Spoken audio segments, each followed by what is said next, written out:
ఎందుకంటే ఆ వాక్యం నీలో ఉంటే ఆటోమేటిక్ బయటకు పోతుంది. సామెతల 16:5-6 చూస్తే యెహోవా యందు భయభక్తులు కలిగి ఇండుట వలన మనుషులు చెడుతలంపులను బయటకు పోతాయి. ఆ చెడుతలంపులు బయటకు పోతాయి. వాక్యం లేకుంటే ఆట ఆడిస్తాడు. ఆడింది ఆట పాడించబడి. అందు గురించి ఇక్కడ అంటాడు, నీతి గల దుష్టుడు చెడుతనం మార్గము, నీతి గల స్థిరపరచడం సిద్ధపరచాలంట. సిద్ధపరుస్తున్నామంటే మనం ఏ స్థితిలో ఉన్నాం? వాక్యమైన దేవుడు మాట్లాడుతున్నాడు. అందుగురించే అనేకులు చెప్పాలా. దేవుని వాక్యమే చెప్తుంది, ఒకడు మళ్ళా నిన్నట్లా ఆయన తన ఖడ్గం పదులు బెట్టాలి లేపుతాడు, అంతే ఎవరు లెక్క చేయడు.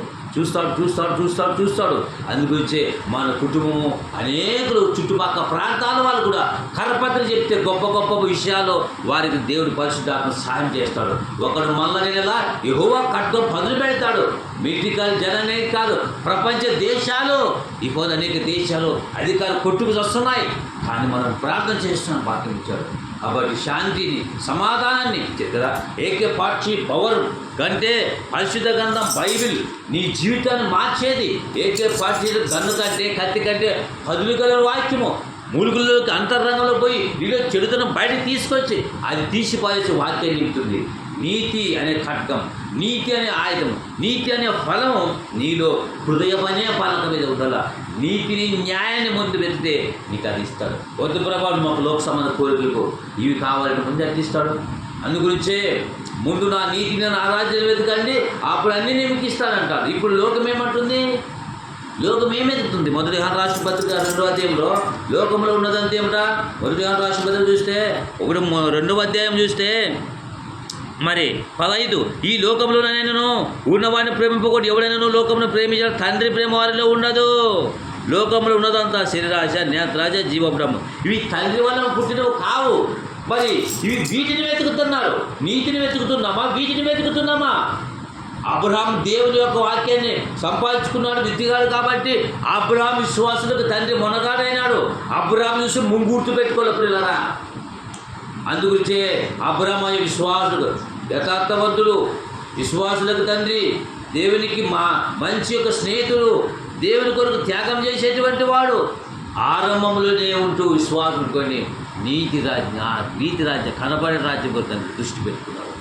విశ్వాసులకు తండ్రి అబ్రహాం వల్ల నడుచుకున్నాం. అందుగురించే లోకంలో శరీరాశ, నేత్రాశ, జీవనం ఎవరు లోక సంబంధులే. లోకంలో ఆశలు గతించుడు కాదు, దేవుడి చిత్తం జరిగించేవాడే నిరంతరం నిలుచును.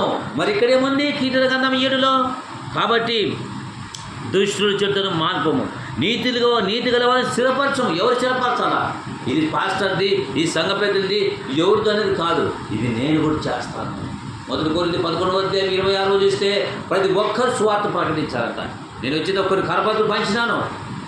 ఆ కరపత్ర రోజు ఒక ఆయన మనం ఫోన్ చేసిన కరపత్రం ఉంటే మనలక్కలు పోయింది. సార్ నీ కరపత్రి చదివినప్పుడు నాకు బాగుంది, నేను యేసుప్రభు నమ్ముకున్నాను, నమ్మకాన్ని ఈ కరపత్రి నన్ను కలదించి నా హృదయాన్ని కదిలించింది. నేను నీ దగ్గర రావాలనుకున్నాను, నేను చెప్తాను లేవ రోజు నాయన వద్దు అని చెప్పి ఏసనగర్ కోరికల దగ్గర ఏదో అది మల్లకల్ మండలం తెలంగాణ కొంచెం ఒక కరపత్రిక ప్రభావము మనసుని నిజంగా బాగా చదివితే ఖచ్చితంగా అంతరాత్మలను గద్దిస్తుంది. నువ్వు చేసే తప్పు, ఇది చేసే తప్పని గద్దిస్తుంది. ఆ వ్యక్తి నాకు ఫోన్ చేసి చెప్పినాడు, దర్యాపు 5 నిమిషాలు మాట్లాడు. నాకు చాలా సంతోషమైంది. ఆ కరపత్రిలో ఏముంది?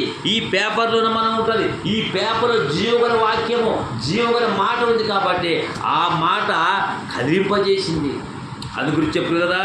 అందుగురించే చూడండి, 41వ కీర్తన 5వ వచనం ఏముంది?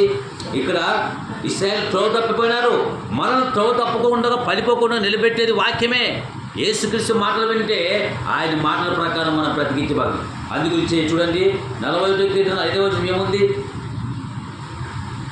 41 అయితే నా శత్రువులు నా విషయమై చెడు మాటలు మాట్లాడుతుండ్రు, వాడు ఎప్పుడు చచ్చును, వాని పేరు ఎప్పుడు కదా. ఈ జనాలు కూడా ఆ మంచి మాటలు చెప్పేటప్పుడు, సత్యమైన మాటలు చెప్పేటప్పుడు గ్రహించరు, అవసరం లేదంటారు.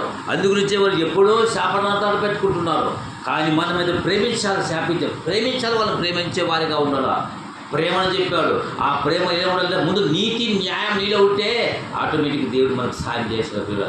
ఎంతోమంది ఈ మాటకి నీతి కొరకు ఎన్నో మాటలన్నా ఎంత మాత్రం దూషించినా మనం ప్రేమ చూపుతామంటే ఎవరు ఇచ్చారు తెలుసా? దేవుడు మనకు ప్రేమ అనే ఫలము, నీతి అనే ఫలము మనలో ఉంటే అది నవ్వుతామని చెప్తాం. ప్రేమ అనే ఫలాన్ని, నీతి అనే ఫలాన్ని మన లోకానికి ప్రకటించే భాగ్యం ఇచ్చాడు. ఒక అబ్రహాం వల్ల మనం ఎన్ని కష్టాలు వచ్చినా, అబ్రహాం గారు ఎంతో కష్టకాలం ఆనాడు ఉన్నప్పుడు ఏమి లేదు, విశ్వాసులకు తండ్రి అని బైబిల్లో రాపించాడంటే ఎబ్రీ రాసిన 11లో చూస్తే మొత్తం కనపడుతుంది. కాబట్టి నీతి రాజ్యాన్ని కట్టబడాల, నీతిని స్థిరపరచాలంట. అందుగురించే చెడుతనము మాన్పము. కాబట్టి అంతర్యమును పరిశీలించగలని దేవా, చెడుతనము మార్గము, నీతి గల వారిని సిద్ధపరచాలంట. నీకు భవిష్యించాడు.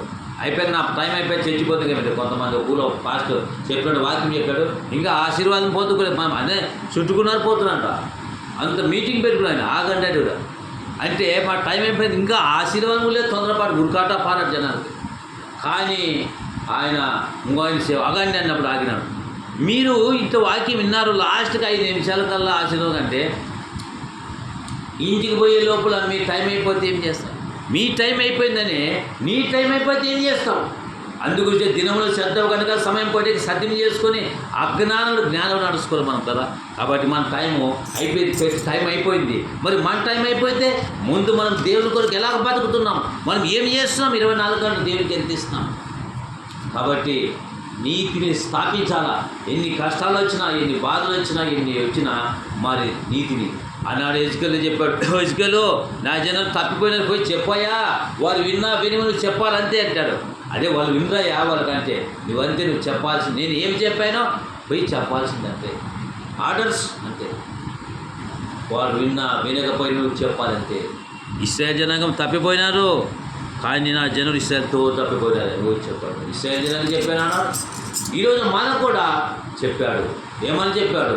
నీతిగా వారిని స్థిరపరచము, సిద్ధపరచము, నీతిని స్థాపించము, స్థిరపరిచి సిద్ధపరచమని అంటాడు. తప్పిపోయిన వారిని కదా, ఎక్కడుందో ఒక మంచి మాట కదా, ఒక పడిపోయినటువంటి వ్యక్తిని, రాంగ్ రూట్ వ్యక్తికి దేవుని జీవం గల మాటలు చెప్పి నడిపిస్తాడు. ఎందుకు నడవక, నిలవక, కూర్చుండక యెహోవా ధర్మశాస్త్రమంతా ఆనందించుతూ దీవరాత్రము దాన్ని ధ్యానించేవాడు ధన్యుడు. కోటీశ్వరుడు, డబ్బున్నోడు కాదు, పేదవాడైనా నీతి న్యాయంగా బతికే వాడే ధనవంతుడు. ఆ వ్యక్తే ధనవంతుడు. మొదటి కీర్తన 1-2-3 వచనాలు కనబడు. దీవరాత్రంలో దాన్ని ధ్యానించేవాడు ధన్యుడు అంట. ధన్యకరమైన జీవితం జీవించే వాళ్ళంట ఈ 46 పుస్తకాలు కానీ మహావేద గ్రంథాన్ని ఈ హృదయపనే పలక మీద పట్టుదల రాసుకొని దాని ప్రకారంగా కొనసాగిస్తారు పిల్లలు అక్కడ. అందుకే దుష్టుడు ఆలోచనలు అనుకునేటట్టు చేయంటే ఈ 66 పుస్తకాల్లో ఉన్నటువంటి మహావేద గ్రంథాన్ని నీతి అనే ఫలాన్ని దాపెట్టుకుంటే ఎన్ని వచ్చినా మనం తట్టుకుంటాం. నిరుత్సాహం తీసేస్తుంది, అజ్ఞానం తీసేస్తుంది, అంధకారం తీసేస్తుంది.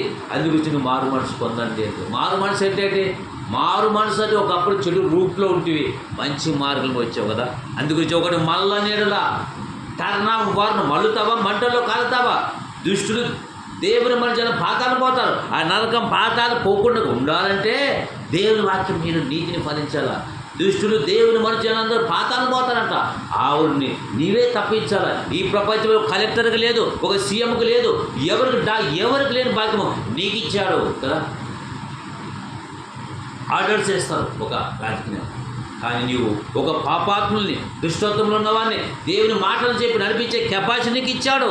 ఆనాడు యేసుకేలుతో చెప్పాడు, ఈరోజు నీకు వాక్యం చేస్తున్నట్టు కదా. అందు గురించే నీతిని స్థిరపరచాలా. నీతి రాజ్యాన్ని కట్టబడాలంటే యేసు నీతి జాబి ఆయన తిండిపోతూ దయ్యాలు పోతూ నీతి రాజ్యాన్ని నేను నా తండ్రి దగ్గర ఏం నేర్చుకున్నా దయచేశాను. ఒక్కసారి నీకు చెప్పాడు, నాకు చెప్పాడు పలుకంటే నీకు అన్నీ ఇచ్చేస్తాను. ఒకసారి సెలిట్ కొట్టాడు, అపవాది గర్జిస్తాడు. అయినా దేవుని నోట మాట వచ్చు, ప్రతి మాట వల్ల బతికిన నీతిమంతుడనే క్రీస్తు దేవునికి స్తోత్రం కదా. యేసు ప్రభు మాటలో జీవముంది, యేసుక్రీస్తు మాటలో అద్భుతం ఉంది పిల్లరా. ఆయన పరలోక రాజ్యానికి భూలోకానికి వచ్చి నీతికి ఎలా బతకాలో, నీతి స్థానం ఎలా ఉండాలో, దేవుని కొరకు ఎలా బతకాలని ఈ లోకంలో నేర్పించిన మొట్టమొదటి మనిషి ప్రభుని యేసుక్రీస్తు ప్రభువు వారు. ఆయన ద్వారా ముంగుర్తికి మనకు మాదిరికరమైన జీవితం ఇచ్చారు. అందు గురించి నీతి వారిని స్థిరపరచము, సిద్ధపరచము, స్టాండర్డ్ పరచము, సమర్పణ కలిగి ఉంటామని లేఖనం చెప్తుంది. ఒకసారి నీతిమంతులైనటువంటి క్రీస్తు అబ్రహాము ఏ విధంగా బతికారో మనల గురించి మనం స్టోరీలు వింటుంటాం. పిల్లరా, మనం కూడా నశించిపోయే ప్రజానికం కొరకు ఏమి చేస్తున్నాం? సభ్య సమాజానికి కదా, ఈ లోకంలో ఒక అధికారం ఆర్డర్ ఇస్తే తీసిపోయాలంటే తీసివేరు బంకు, పరలోకపు దాన్ని తీసేయమంటే తీసేస్తాడు. అందు గురించే ఆర్డర్స్ ఆయన ఇచ్చాడు. ఆర్డర్స్ కదా, ఈ ఆర్డర్స్ని మనం ఏం చెప్పాలి? ఆర్డర్స్ ఆయన సువార్త మనం ప్రకటించే బాధ్యత ఇచ్చాడు. ఎంతోమందికి లేదు, పెద్ద పెద్ద ఐఏఎస్ ఐపీఎస్ లేని బాధ్యత నీకు ఇచ్చాడంటే నీ యొక్క ఐపీఎస్ కంటే ఎక్కువ నువ్వు పరలోక రాజ్యానికి సంబంధించిన వ్యక్తి కాబట్టి ఆలోచించండి కదా. కాబట్టి ఆనాడు ఇశ్రాయేలు జనాంగానికి కట్టుకుపోయినారు, బాధపడుతూ వ్యక్తులు అనేక ప్రవక్తల ద్వారా భక్తులు మాట్లాడారు. ఈరోజు మనకు అనేకమైన కొత్త నిబంధనలు అనేక భక్తుల ద్వారా మరి అపోస్తలుల ద్వారా అప్పించాడు. అందు గురించి గలతీ 6:2 చూస్తే మీరు ఒకరి భారాన్ని భరించి క్రీస్తు నియమం కొనసాగించంటాడు. అందుకు నీతిని స్థిరపరిచి సిద్ధపరిచి టైం వేసే ప్రాణాలు కూడా పోవచ్చు. 1 యోహాను రాసిన 3:15-16 యేసు మన కొరకు ప్రాణం పెట్టాడు. మనం కూడా మన సహోదరుల నిమిత్తం ప్రాణం పెట్టా భద్రమైనాము. టైం ప్రాణం కూడా పోవచ్చు. అయినా నీతిని మాత్రం విడవరాదు. ప్రార్థన చేస్తున్నాం. ప్రేమ తండ్రి, నీతి న్యాయాన్ని స్థిరపరచాల. ఆత్మ బలాలతో పాటు సత్క్రియలతో కొనసాగిస్తూ నీతిని మనం స్థాపించేవారికి మనం చెప్పారు. ఎందుకంటే టైం దినములు ఎప్పుడు దినములు అయిపోతుంది టైము. దినములు సెడ్డవు కనుక సమయం పోని ఇక సత్యం చేసుకోవాలని వాక్యం చెప్తుంది. నీతి గల వారిని స్థిరపరచము, సిద్ధపరచము. నీ మాటలకై స్తోత్రాలయ్యా. నీ ఉన్నతమైన ఘనమైన నామానికి స్తోత్రాలు చెల్లిస్తూ మరి ముఖ్యంగా నా దేవా నీ ఉన్నతమైన ఘనమైన నామానికి స్తోత్రాలు. ఎంతో మంచి మాటలు. ఒకడు మల్లని నీళ్ళలో యెహోవా ఖడ్గముతో పదును పెడతాడని చెప్తున్నాడు. అయినా జనాలు భయం కలిగించే మాటలు, విలువిచ్చే మాటలు, బ్రతుకులు మార్చే మాటలు, అనేక విషయాలు కాలనీ ప్రపంచమే రాంగ్ రూట్లో పట్టించే దయ్యం అనేవాడు కనబడు పోవడంలో నాశనమైన కూపంలో దుష్టుల మార్గంలో నడిపించుకుంటున్నాడు. అయ్యా వారి కళ్ళు తెరిపించండి. అయ్యా వారి కళ్ళు తెరిపించమని వేడుకుంటున్నాను. ఈ వాక్యం ద్వారా, కరపత్రుల ద్వారా, సేవకుల ద్వారా, పాటల ద్వారా, వాక్యం ద్వారా, సాక్ష్యం ద్వారా బ్రతుకులు మారేటట్టు కృపచూపమని వేడుకుంటూ మరొకసారి ఈ రీతిగా కలుసుకొని నేను స్తుతించడానికి గొప్ప భాగ్యం ఇచ్చావు. అయ్యా కీర్తన గ్రంథంలో రాపించిన మాటలు బలమైన మాటలు, ఇశ్రాయేలు జనాంగము త్రోవ తప్పిది అని వ్యక్తపరిచే వాక్యం ద్వారా భక్తుల ద్వారా వారు వీళ్ళకి చెప్పాలని లేఖనం ఉంది కాబట్టి చెప్పారు. యేసుక్రీస్తు భక్తుల ద్వారా అనేక ప్రవక్తల ద్వారా అర్పించిన గొప్ప దేవానికి స్తోత్రాలు. ఉదయకాల సమయంలో మాకు నీ మాటలు మాకు ఇచ్చినందుకు స్తోత్రాలు. ఒక అన్న వారు జీవించినట్టు కృప చూపండి. అబ్రహామును పోలి నడుచుకునే భాగ్యాన్ని ప్రసాదించమని వేడుకుంటూ నీతి ఫలాన్ని సంపాదించుకొని ఇతరులకు ఖర్చు పెట్టే భాగ్యాన్ని ప్రసాదించమని వేడుకుంటూ ఈ ప్రార్థన ప్రభువైన యేసుక్రీస్తు వారి పుణ్యనామాన్ని బట్టి ప్రార్థించున్నాం మా పరమ తండ్రి. ఆమేన్.